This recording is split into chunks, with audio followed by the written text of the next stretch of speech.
so welcome back to Lex Reads.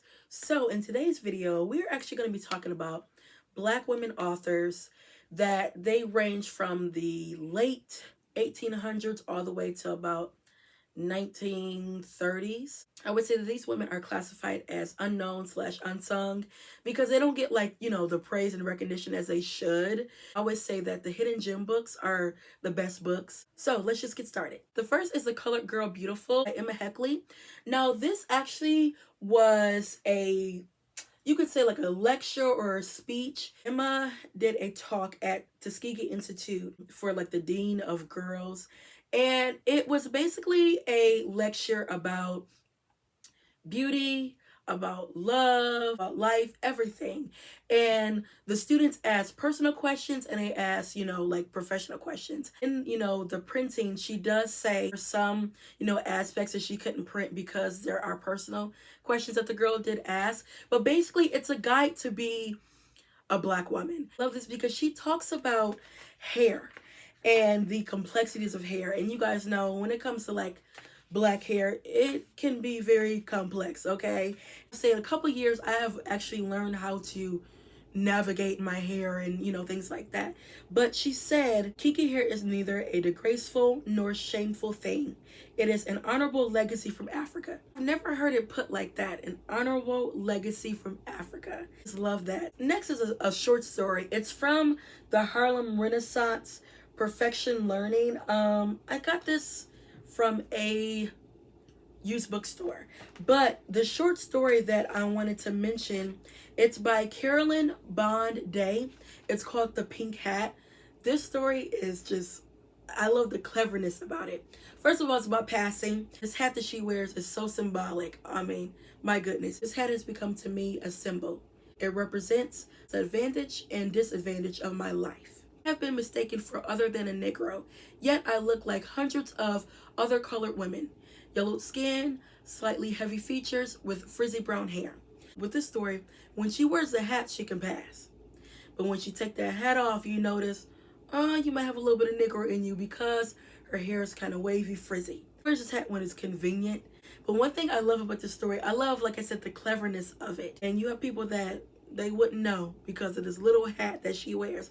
I absolutely adore this story. It literally was only like 3 or 4 pages. Next is Lola Leroy by Frances E.W. Harper. Now I've talked about her before. Now this was published in 1892.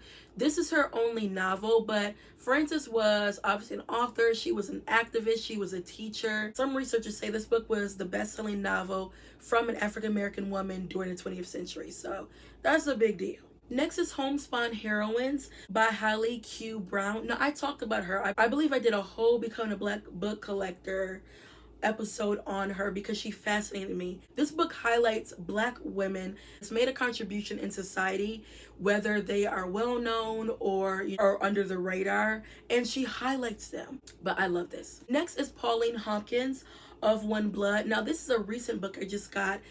This was published in a magazine called Color American magazine, and it's basically talking about a young man. He is of mixed race and he doesn't really care about his culture or anything like that. He's a student, I believe, and he goes to Ethiopia and he unpacks like all of this heritage, and it really opens his eyes, pertaining to heritage and culture and how important it is. And he just was kind of like nonchalant about it, didn't really care. Pauline is actually known from the Harlem Renaissance. She's like a lesser known author. This book did get a resurgence during the Harlem Renaissance. Next is Catherine Davis Chapman Tillman. Now I have this edition. This has all of her poems, a little bit of her literature, like her novels, some essays, and some critical analysis. So she dabbles in a little bit of everything. I do want to get at least one full-length novel of hers because with this edition, it just has like excerpts of it. Yeah, I do need to do a little bit more research on her because I just know a little bit about her. Next is Elizabeth Kingsley, Behind the Scenes, or 30 Years a Slave and 4 Years in the White House. Now, I wanted to include this because when it does come to like slave narratives, a lot of times they will talk about the same ones, like Incidents of a Slave Girl, Sojourner Truth, Arnig by Harriet Wilson. But this one, it falls under the radar. And I absolutely love this book because it didn't read like a nonfiction. Also, too, she gives you the insights of, you know, Lincoln. She was the confidant and dressmaker of Mary Todd Lincoln. And Mary Todd, she suffered from mental, you know, illness. She'll be classified today as bipolar. And of course, they didn't want the public to know about it. You had like their inside group knew about it and there were speculations, but it wasn't confirmed. And she kind of confirmed it. Also, because of this book, Mary Todd Lincoln and Abraham Lincoln's son, he tried to stop publication, and he did for a brief time. And because she was a dressmaker and she like had a shop and everything, kind of went down. She kind of got like blacklisted because people said that she was airing out, you know, Lincoln's dirty laundry. And when you look at it, she honestly wasn't. So if you read deeply, she talks about obviously Lincoln's presidency, and when it comes to emancipating the slaves, he wanted to preserve the Union. His main goal really wasn't to emancipate slavery, and she talks about that. You know, Lincoln gets a really good rep of being a great president, and not that he wasn't a great president, but you know, they always say, oh, you know, he, you know, freed the slaves. When you look deep into it, that wasn't his intentions. His intentions were to preserve the Union. But she talks about that, and this book was out of publication for years, and it finally came back. Next is Honor Julia Cooper. Now I have the Pink Classic Edition because it has basically all of her works. Anna was a activist. She was an author. She was a teacher. She was among the first people to graduate from Harvard. So brilliant. And she is known for A Voice of the South, which are a collection of essays. And she's talking about, you know, the injustice when it comes to blacks, and especially when it comes to being black in the South. Y'all know that was a whole different ball game of being a black in the North. Of course, there was still, you know, racism and segregation, but it was, you wanted to be, you know, in the North as opposed to being in the South during the 1900s. And she talks about this. A lot of people don't know her, and she actually was among, you would say, the first feminist. She was a trailblazer when it came to, you know, being a feminist. And then lastly, I wanted to just mention 2 honorable mentions when it comes to Black women literature. I talked about these books before. Portable 19th Century African American Women Writers. This has everyone, people that are unknown, people that are well known. And this, it has essays, it has critical analysis, it has excerpts of some novels, it has poetry, I mean everything. This is linked down in my Amazon storefront.